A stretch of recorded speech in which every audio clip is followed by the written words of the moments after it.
Hello, everybody. We're back with a live episode of Elrond Talks. This is episode number 4.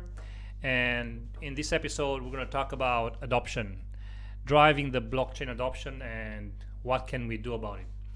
And we thought well and hard, who should we have as a guest in this episode? And we decided to bring who else than Wolfgang, the CEO and founder of Istari Vision. So without further ado, welcome, Wolfgang. Hello, everybody. Hello there. Thanks for having me here. A great pleasure to have you here. So I'd like to start maybe by inviting you to present Istari, a brief history and how you got involved in service staking provider. Actually, that's a long story, I have to admit. We'll try to make it short. I'll try to make it short, yeah. So we've been into the blockchain space since more than 4 years, knowing the core team from Elrond since quite some time now. So we've been involved since the early days. So it was actually a no-brainer for us to start a business here as well, becoming a staking provider for the Elrond Network. So we've set up the company, acting from Germany and Switzerland. And yeah, it's a very, very interesting journey we have, and there are many things to come. So lots of things we can talk about today, as the topic is adoption, and most of us have seen the announcements recently. Right. Before we get into all that, I'd like to have you pass the first test. We do this with all the guests we have here at Elrond Talks. So just to prove that you're not an Android, tell us something about yourself, something personal, something we can relate to. Something personal. Okay. I'm turning 35 years this year in October. And yeah, now with the COVID pandemic all around the world, I'm more home than usual. I was actually traveling a lot the last couple of years, been involved in another startup as well, covering deep learning and AI. And yeah, now actually, since we're more and more involved as a staking provider, lots of more things are to do. So that's why home office and also the pandemic is actually quite an opportunity to make some overtime and yeah, start building, because that is also a topic for adoption. But of course, the human things, the personal things, there is time for it as well. So enjoying the time with my lady, our dog, when the time is right, when there's nothing to do. But of course, most of the time goes into the blockchain and development. I think there's always something to do, you know. I think you have to be intentional in finding time to spend with the family and with the dog, right? Because there's always something to do, especially with Elrond. I have a confession here to make. I tried to set this up with Wolfgang, and I would call him at 9 p.m.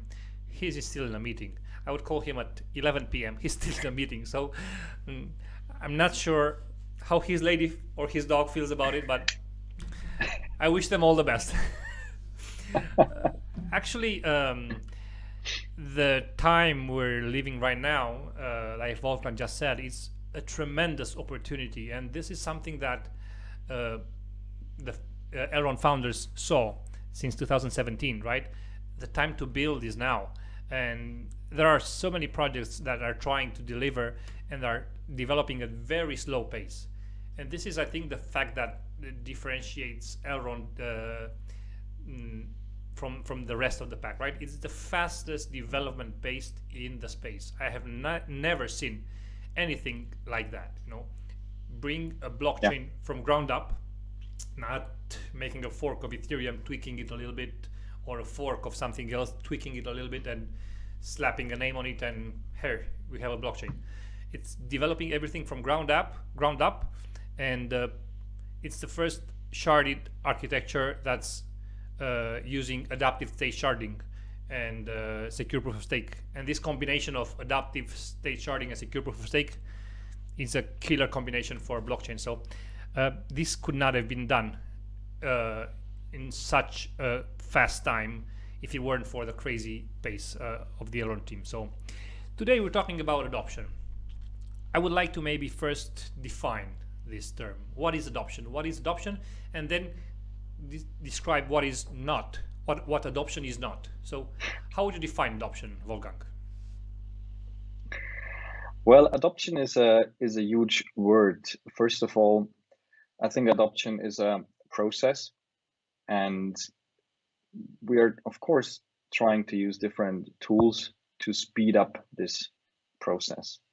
I think Elrond is a very, very good example for adoption with these different tools, be it the complete new technology that they are building from the scratch, completely rethinking different things, which also I have to quote Benny here as well, that they have solutions to problems that others haven't even discovered. And I think that is a very big thing if you think about adoption, because the process itself also tends to have different expectations.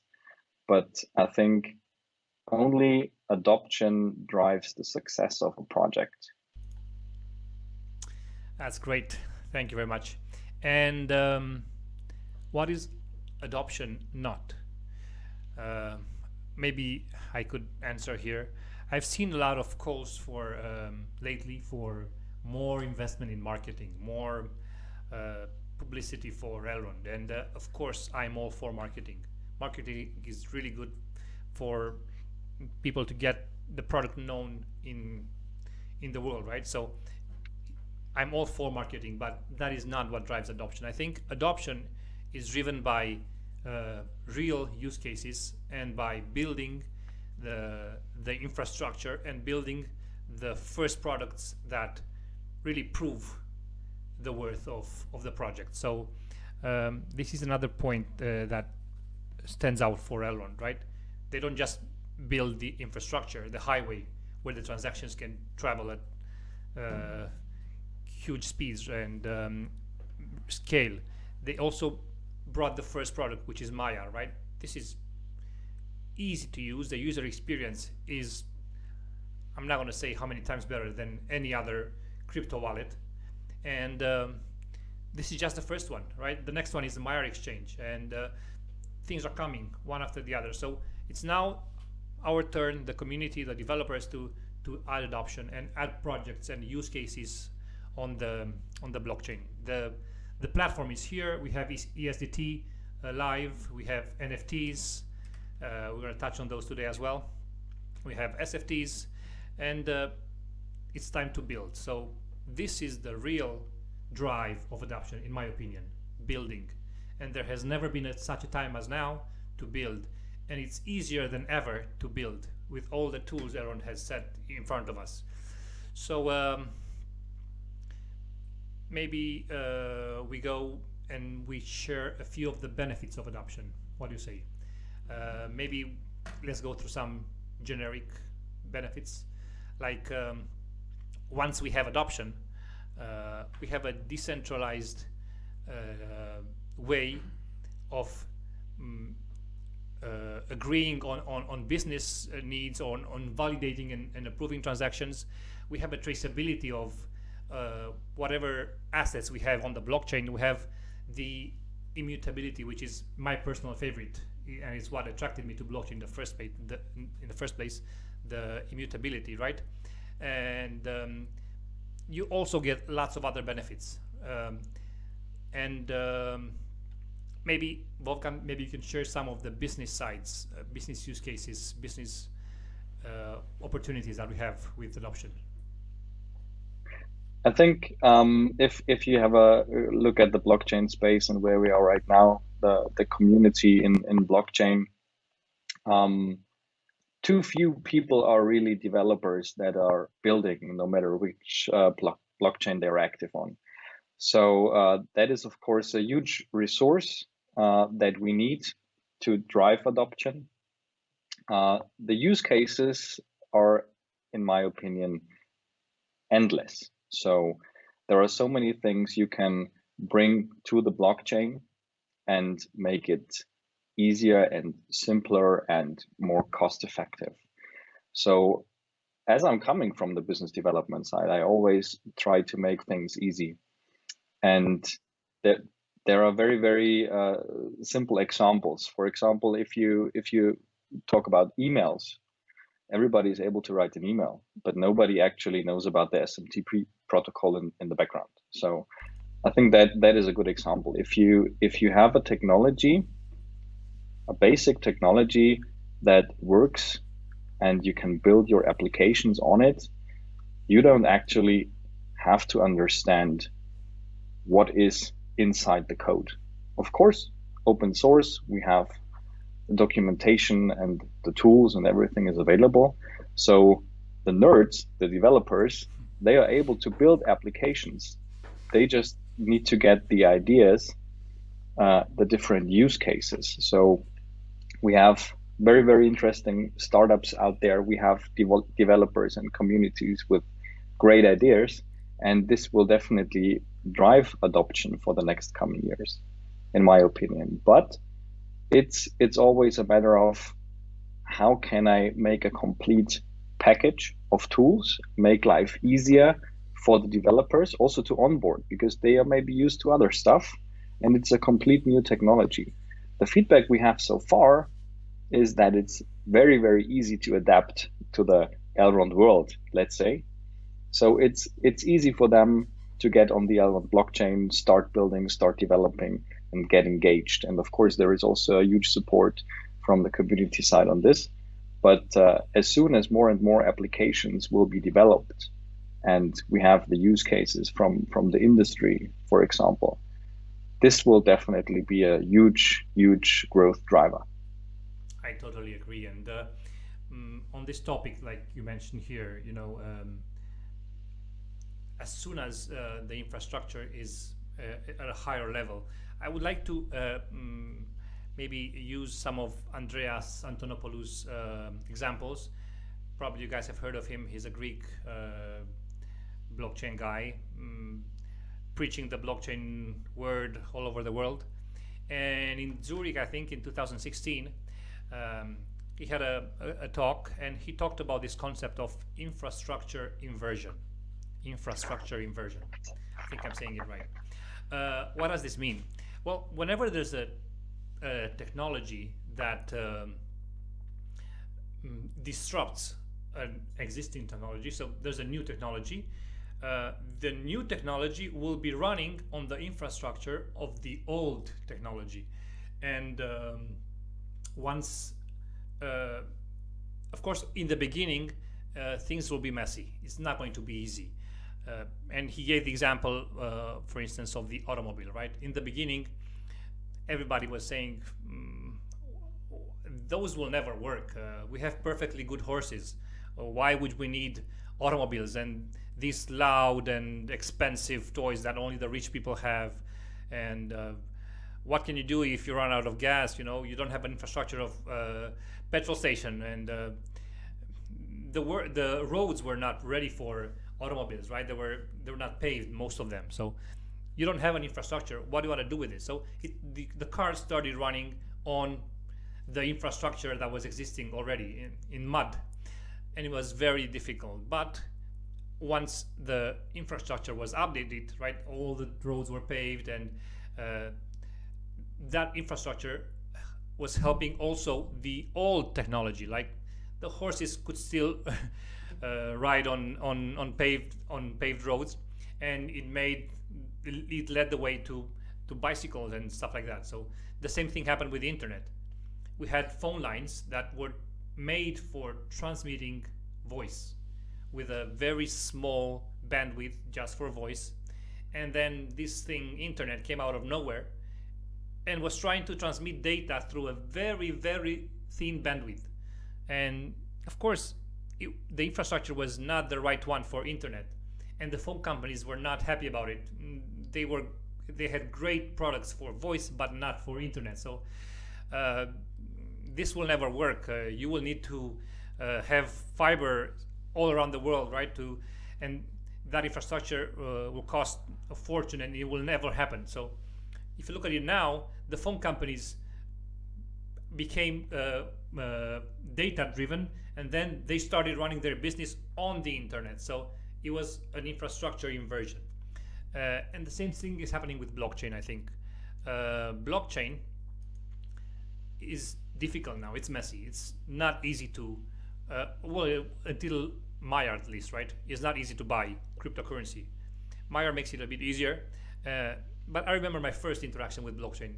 I had to figure out what a wallet is, what are those words that I have to remember, write them down, not keep them online, do some transactions, bank transactions, then move the funds around. It was really, you had to really pay attention to what you're doing. Everybody was telling me, hey, you have to leave everything and focus on this, because if you get it wrong, it's wrong. So blockchain is messy right now. It's not mature yet, and the banks are saying it's never going to work.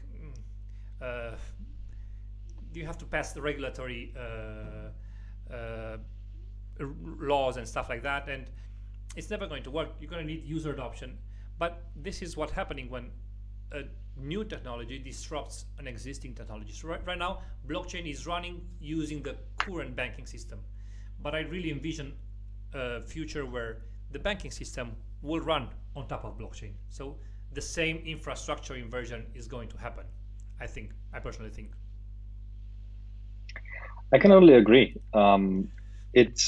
This is part of the adoption process, I guess. We've seen that so many times in history, and you had some great examples here. And this will just repeat. It's just different technology that we were talking about. And there are very, very visionary guys out there, like the Elrond core team, that has these ideas and is developing a very, very disruptive technology that will bring benefits to these different industries. So globally, it can be used and it can be adapted for the good, of course. And there are so many arguments. I mean, most of us know them, at least we in the blockchain space, we know all these arguments and cannot really understand why it's not getting faster. But I think these timelines, how long it takes to really develop something disruptive and really change the world out there, this is getting faster and faster. And as you said before, it's the right time to build. So I can only encourage everyone that is able to develop something, get on blockchain, because blockchain and artificial intelligence, that's where I'm coming from. These are the next big things for the coming years, definitely. It's really cool. Like, you have an artificial AI background and you're mixing it with blockchain. It makes perfect sense to you. I have RFID background and I'm also mixing it with blockchain. So it's really cool to see all these people coming from different directions and coming together with blockchain that unites us, right? And this is just unbelievable. I think if you look at the past episode of Elrond Talks with Mihai from Trust Staking and Kevin from Helios Staking, they were talking about developing, it's time to build, right? So it's so easy right now with all the tools we have at hand. You know, if you have an idea, if you can imagine this, you can build it. And it's not rocket science. You don't need to invest 5 years into getting to know everything about blockchain, everything what's under the hood, because everything is streamlined and developers now get the tools ready to build. You can integrate blockchain with a couple of lines of code. Of course, I'm exaggerating, but it's as easy as that. Okay, so let's move into a first case of adoption we have on the table today. Maybe some of you have heard, maybe some of you have not heard. I think it's difficult to not hear this great news that we received today. Wolfgang was a part of the team that got this deal through. Starry Vision is really close to these teams, Holoride and Audi, and they're building a trust relationship, and this is just the beginning. But I will rather let you explain all this. Maybe share the screen with the news. So Holoride Yeah. deploys Elrond blockchain and NFTs in preparation for 2022 market launch. What is Holoride? Well, for those that haven't read the article yet or did their research, it was published 5 hours ago. Holoride is a spin-off from Audi. They are located in Munich. They have a team of developers. They are focusing on virtual, augmented, and extended reality. So it's really cool stuff they are building, and as you can see on their website, I can only I've seen on their website actually you can, if you're in southern Germany or if you're coming by, maybe you can get a demo. I was actually able to have one. Thanks again to Jacob, Niels, Rudy from the Holoride team. It was very, very impressive. And these are the teams that are using the blockchain technology as a base layer, just to connect different things. You know, it's their platform will be connected with the car. So all the movements you get from the car will be in your virtual reality. So from the videos you can see here, like playing a shooter, space wars, or having a sightseeing tour. It can be used for education as well. It's in itself, this project has so many use cases. It's super interesting. I can just encourage everyone to do research on Holoride and see what they are doing. They will be at the Games Developers Conference in San Francisco. I think it's in July. They will also showcase their stuff at the Tokyo Game Show in Japan. Together with Audi, they will also show their product, their MVP, at the IAA, the International Car Manufacturers Show in Germany here in September. So really, really interesting stuff. I had the pleasure to have a demo. I was driving in an Audi in Munich, and I had these glasses on, playing a small demo shooter like you can see here in this video. It's super fun. You have actually, you don't even realize that you're driving in the car. You're just in your virtual reality, and you can enjoy the ride. And there are so many use cases you can think of. It's incredible. I'm really tempted to push this button, you know, request a demo ride. Next time I'm in Germany, I will for sure try to book it. Right, and these guys all come from Audi, right? We have this LinkedIn account for Audi, 1.15 million followers, talking about personalized passenger experience. These guys are a spin-off from Audi and started Holoride, and they're now deploying blockchain technology. Exactly. And this is the TechCrunch article. Maybe I'll just skim through it. Holoride, the Audi spin-off that's creating an in-vehicle XR passenger entertainment experience, is deploying blockchain technology and NFTs as the next stage for its preparation for a 2022 market launch. I'm starting to change my views on cars right now, and from Volvo move towards Audi, although it's going to be a tough one, but this is turning the wheels for me. You have a little bit more time until 2022. I think by end of mid or end of next year, I heard they're going to have it in these cars, but I'm sure that other car brands will follow here as well. That's awesome. So how do you see NFTs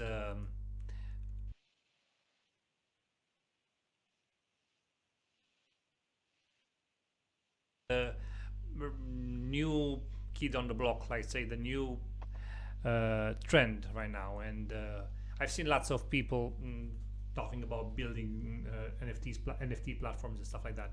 How do you see NFT as a use case in the blockchain? Well, as a use case, definitely in this scenario now with Holoride and the partners they have from the gaming industry and so on, it definitely makes sense. But as we said before, it needs a base platform that is secure, transparent, and cheap to use. So what we've seen so far with the NFT hype in 2021, starting last year already, it's not that easy to drive adoption if you have a look at these different marketplaces and so on. So I think we will definitely see a lot of movement here. Other projects onboarding as well to the Elrond blockchain. And if I'm not mistaken, Elrond also has some more plans to increase the outreach on NFTs. So it will be definitely a very, very interesting topic for 2021 and drive the blockchain adoption, definitely. Maybe another use case for NFTs, actually, what are those NFTs? Are non-fungible tokens, right? So it's something that you cannot touch. It's something that you tokenize. And I maybe see a use case even in talent, even in music. Let's say you are a 16-year-old guy that likes to play football, and you play for the young team of Borussia Dortmund, right, or Barcelona, or Wrong club. I'm not gonna say Real Madrid, Bayern Munich, whatever. And you think you have a future in this, and you decide to tokenize your talent, and you create an NFT and or a token, right? And as your value increases, the value of that NFT will increase, and people would like to have a share of that, right? So if they invest in your talent when you're at a young age, and see that going up, you're helping a young player grow, and it's one of the areas where I see this going. Or maybe music ownership, right? All these hoops that artists have to go through right now. I know lots of the royalties are paid to the companies that are producing this and stuff like that. So a small part of the pie goes back to the actual owner. And owning your music on the blockchain and being able to sell it and tokenize it and split it into different parts. Or we have a Romanian singer who tokenized her first song, I think, and she sold it for not sure for how much.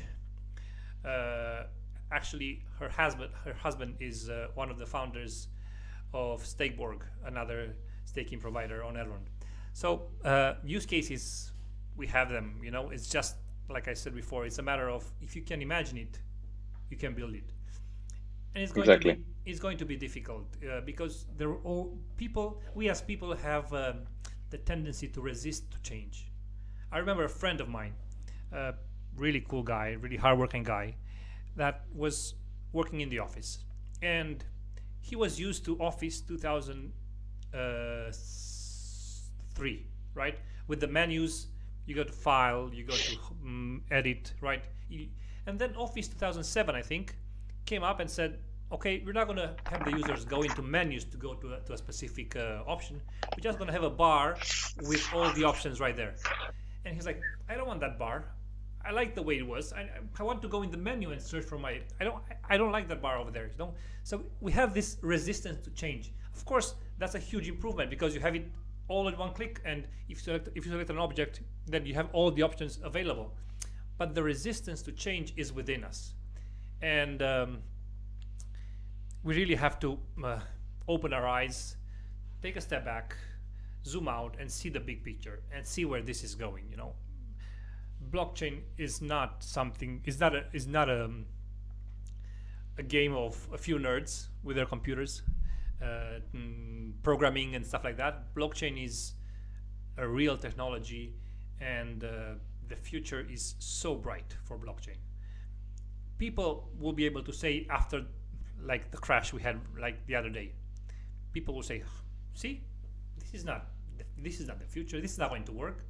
When you have crashes like this, it's never going to work. You will never have the trust of other people. But these are all milestones and little steps. And if you have a laser focus, like Benny said, if you know your target and you don't get distracted by negativity and criticism that is not constructive, if you know where you want to go and you have your eyes set on the prize, then the future is bright. So exactly, that's totally two totally different topics. I mean, of course, as I said in the beginning, a lot of people in the community are very much price driven, but that doesn't change the technology. There is no exploit or anything if the price goes down.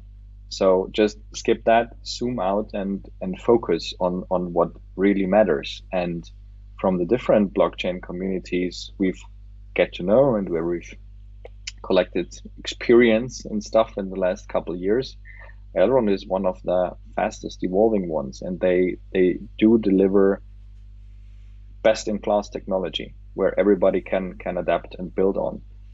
And what they also did in the last couple of years, they focused on the community, and I think that's where we are, and that's where we all grew up.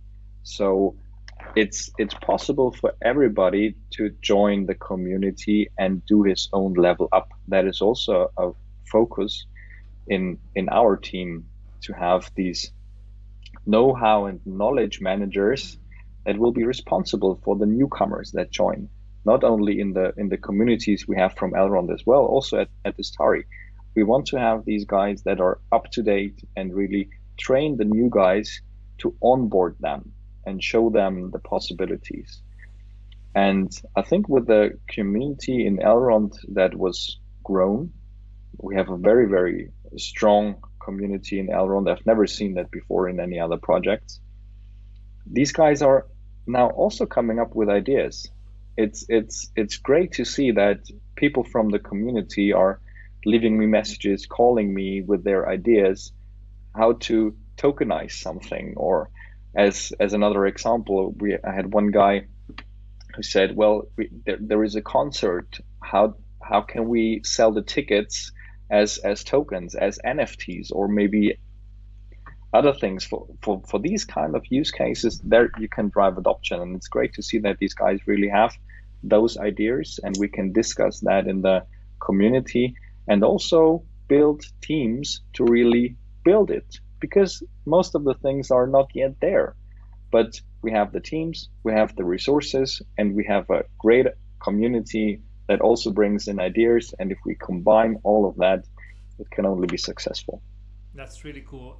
This idea with the concert tickets, I remember back in the days when we used to go to concerts, it was allowed.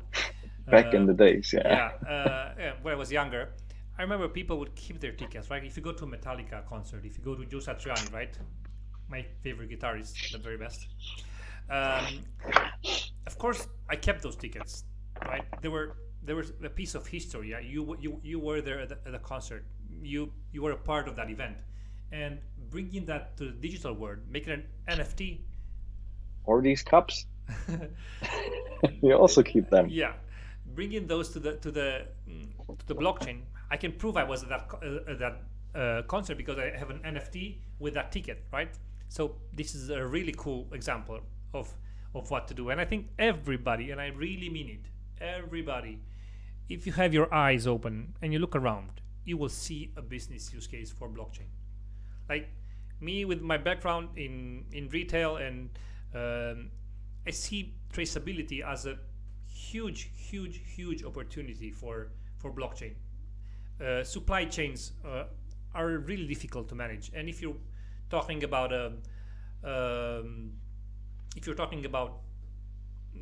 fast supply chains where speed is important, then you don't need to go ahead and ask people, hey, how is this, or how is this, and have to trust them. I shipped it to you, or I sent it to you. Or if it's on the blockchain, you just read the data and it's there and it's immutable. They can fake it, they can. So I think maybe the ending point of our discussion here is, in my opinion, that adoption is not something that is happening overnight. Like you said, it's a process. It's a step by step, and we have showstoppers every day, especially the existing infrastructure, the existing technology, the existing financial system, governments. Of course, they will say, "You're never going to do it. It's not going to work at a start." But once this infrastructure inversion, and I really recommend you guys watch that video from Andreas Antonopoulos. Just search infrastructure inversion on YouTube. Once this happens, everything will run on blockchain. So maybe if you have some closing comments before we go to questions. At some point, you don't even know it's running on blockchain. Totally. Then you have adoption. Totally. So we need a better, smoother UX, UI, user experience, user interface where they don't actually think this is blockchain. Just like sending 100 eagle to Eddie on Maya, right? Go ahead, try it. Can you try? I don't have that much on my Maya account, I'm sorry. You open your Maya account, right? And I will take 1 eagle. You open your Maya account and it's all your contact list over there. You just select my name, select the amount, and send. Yeah. Okay. It's being developed already in the background. I mean, Maya, of course, is a door opener, and it makes it very, very easy to interact with the technology without even having to understand it. And that makes it very easy for us. I say us as community leaders, because we are preaching the blockchain technology day by day, and that makes life easier for us because people can easily understand what actually happens. But still, we have to see where we are and where we are going to be in 3, 6, 9, 12 months, because this is just the first version of Maya. There is a lot more to come, and everybody is able to bring in their own ideas and further develop things. And I think that's the good thing with our community, that we can all together really work on some very, very cool stuff. Right. And while hype is good, like we like hype, we like people excited, it's not what drives us. While having the e-gold at a good price is great, it's not what drives us. We are driven for the long term, not by hype, not by price. We are driven by blockchain and bringing this technology to the world, and one step at a time. This is how it's going to happen. Okay, so let's take some questions. I think we have a question. The first question is from Sarah Chamberlain. How far along do you guys think we are in terms of wider adoption of crypto? Would you say it's still early? I can only quote here because, in my opinion, and I have to quote Benny here as well, we are at day one. Right. Simple as that. So many more things to come. I think if we take blockchain and compare it to the internet, right? It took internet maybe 25 years to get to where it is right now. First we had dial-up internet, and then only when broadband was here we saw the potential of the internet. And it will probably take blockchain a lot less, maybe not half, but maybe 15 years. So we started in 2009 with Bitcoin. I'm thinking 2024, 25 is a reasonable average, I would say. So 15 years, it's going to be really interesting. The next few years are going to be really interesting. So I think, yes, we are really very early. We are still in the initial adoption stage, and that's why we say it is the best time to build right now. Okay, next question. Is it a stretch to say Audi uses EGLD? Is that a question for me? Yes, that's for you. And I'm going to put you on the main screen. Can you please repeat the question? No, just kidding. I think it's a very, very positive sign that an Audi spin-off like Holoride decided to use blockchain technology for their product. And of course, we've seen the announcement from Audi directly. And strategically, Audi, as a huge global acting company with premium cars, they for sure have a strategy what they are going to do with these different technologies and how they can use it. We have discussed several use cases where blockchain technology fits, of course, and there will be many more to come. I mean, we don't know what they're going to build in the future, but I think starting now with different use cases, Holoride as a spin-off, there are other companies that are going to use the technology that will adapt, that will profit from this as well, and they also see how easy it is to use, and that also drives the adoption and the building on top of this technology. That's great. So Audi, back to the question. Sorry, Audi to use EGLD. Who knows? Maybe they don't even know in the future. Maybe their own token. We will see. But a lot of things will be announced in the coming weeks. So I can only recommend to join the Holoride Telegram channel, follow them on Twitter, on LinkedIn, and you will not miss these updates. Yes, I've heard that it took quite a struggle to get this announcement up. You know, that we still have to go through legal hoops, and we still have to walk the path, do it the right way. We're not trying to jump the queue. We're trying to do everything right. So sometimes it takes time. It takes time, even with a team like Elrond that's pushing and pushing and pushing, but one step at a time. So another question from Adrian: did the Starry Vision help Holoride discover Elrond, or any info on how this happened? Short answer, yes. Long answer, take it. Short answer, yes. Long answer, yes. No, I think we will have an AMA with the CEO, Niels from Holoride, and I think it would be much better if he could explain his path to blockchain technology and the different reasons why they actually decided to use it in the future. So wait for the announcement of the AMA in the Elrond community channel and ask your questions there. I'm happy to see you guys there, and you will get some answers to those questions. Really good political correct answer. And we have some news here. There will be an AMA with the CEO of Holoride. Good to know. Okay, another question comes from Chris. Have a question about governments and their role in mass adoption. How do we see that happening, and what's Elrond's approach? Can touch on China, Miami, etc.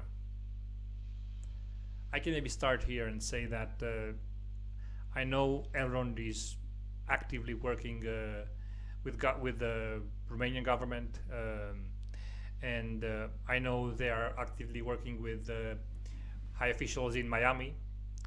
Probably all seen the videos with Benny and Mayor Suarez in Miami. That guy is really open for blockchain, open-minded, and really helpful. And while some governments are skeptics, you know, I think it's not a matter of who will adopt blockchain. It's a matter of who will adopt it first, and all of them will follow sooner or later. But the ones that go first have a lot more to gain. So it's not a matter of who will adopt, but it's a matter of when they will adopt. China is thinking about their own currency, you know, the yuan and stuff like that. And of course they will all try, and they will all invest in trying to build something like this. But decentralized blockchains, permissionless, public blockchains are those that are going to prevail in the end. I think it's my opinion. What do you think?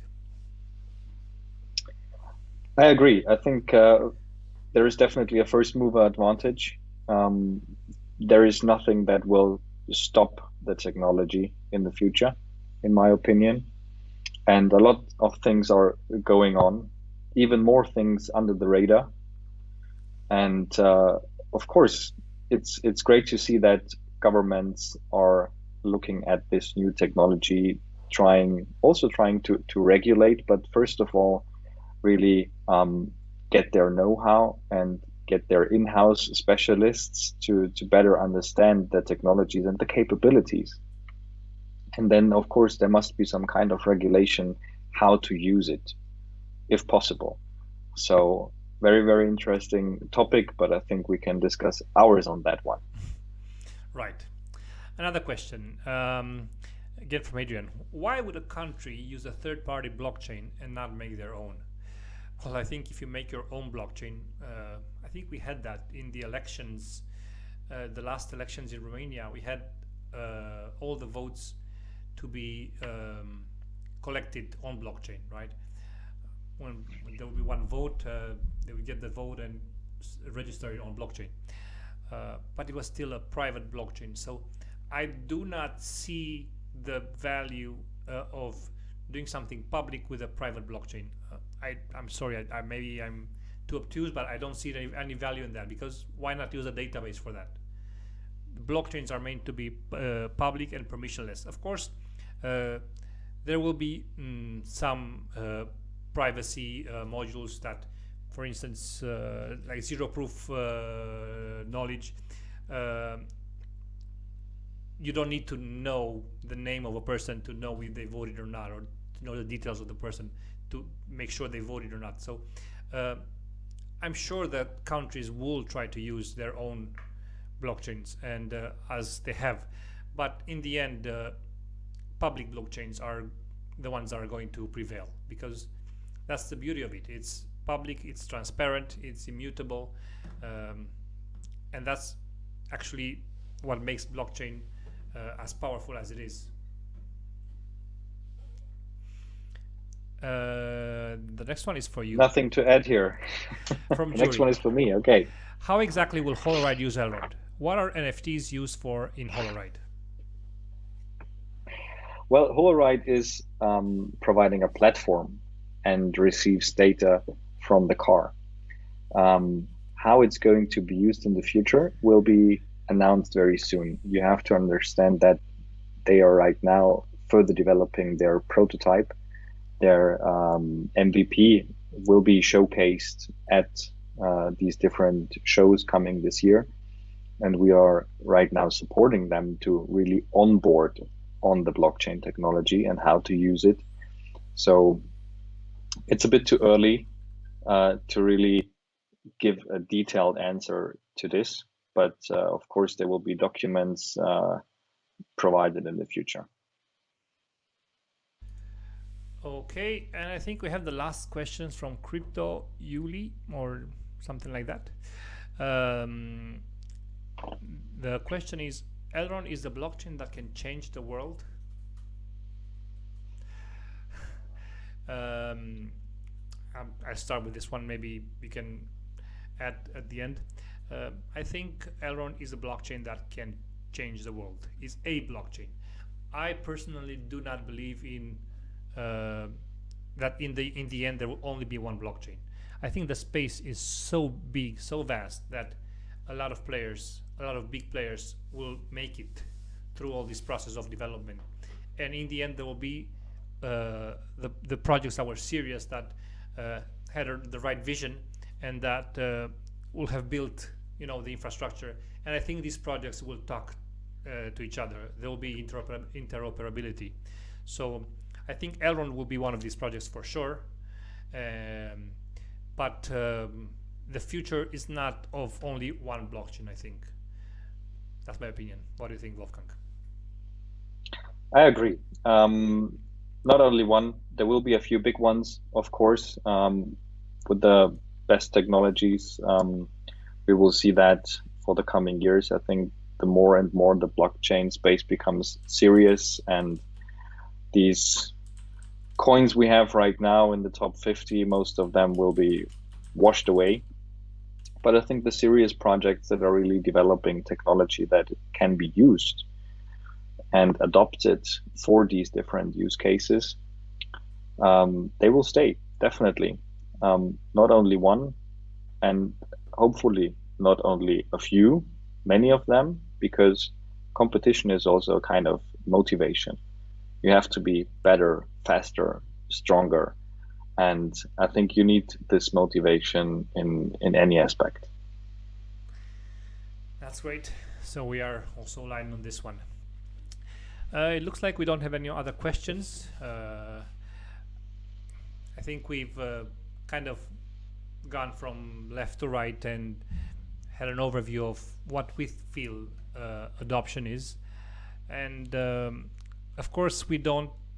I don't think either Wolfgang nor I think that we have exhausted this topic or that we have the absolute truth of an adoption. But from our point of view, we are just at the initial stage, and adoption is inevitable sooner or later. I did say 2024, 2025, but actually adoption is going to happen sooner or later. Maybe it will not be 2025, it will be 2022, 23. We don't know, but for sure it's going to happen. This is a disruptive technology that is disrupting the existing technology, and once the technology gets inverted, the infrastructure gets inverted, then the future is bright. I think we have another one. What does adoption look like for the Elrond network? What does adoption look like for the Elrond network? The short answer is more transactions. Right. Of course, we can see that on the Explorer. I think we've already seen that in the last couple of weeks with the staking and ending of the waiting list, for example. There is a huge demand in e-gold staking, and this is great. Of course, I can say that the first day we started phase 3, I've seen an increase of 20% in rewards just for the first day. I don't know how it was on your side, but I've seen that in our delegation smart contracts and on our nodes, that due to so many transactions happening that day in such a short period. Yeah, for sure. There was a huge increase, and adoption on the Elrond blockchain means more profit for delegators, definitely. That's a really cool point about the eagle, right? Because once you own an eagle and you stake it, you actually have a part of those fees that are used for transactions forever. So this is really, really cool. I think that kind of sums it up. Any closing comments? Well, it was a pleasure to be here. Great discussion. Very, very interesting topic. I think for Elrond, very, very undervalued, even though now with this correction, I actually have to admit I did really check the prices. I'm sorry. But I heard there was a correction. So something minor. Yeah, just rumors maybe. Yeah. We'll see. No, there are definitely very, very interesting things to come, and there is a great team behind that is building awesome stuff. Don't want to tease too much. I think for today with the Holoride and Audi announcement, that is a very, very big thing. We should have a closer look in the next weeks. And yeah, lots of other things to come as well. Not to forget Meyer Exchange as an example. Well, thank you very much, Wolfgang. It has been a pleasure having you here with us. Actually, we do have some news from you. There's going to be an AMA with Niels, the CEO of Holoride, so that's good. Like I said, we do not think we have exhausted this topic, but we just wanted to put on display how early we are and how bright the future is for those that build. And if you have an idea, or if you just keep your eyes open to the things that you see around you every day, I'm absolutely sure that you will see business use for blockchain. So get involved. Don't let these things pass you by. And anybody can get involved. Thanks again. I would like to thank all our viewers for being here with us today. This is shorter than the previous ones. It's under 1 hour, but it's okay. It has been a pleasure, and we will soon announce the next episode of Elrond Talks. Again, these are just some casual conversations, just to help people get more in touch with what's happening behind the scenes at Elrond and behind the scenes at Staking Validators. So thank you, everybody, and see you next time. Bye. See you. Thank you very much. Goodbye.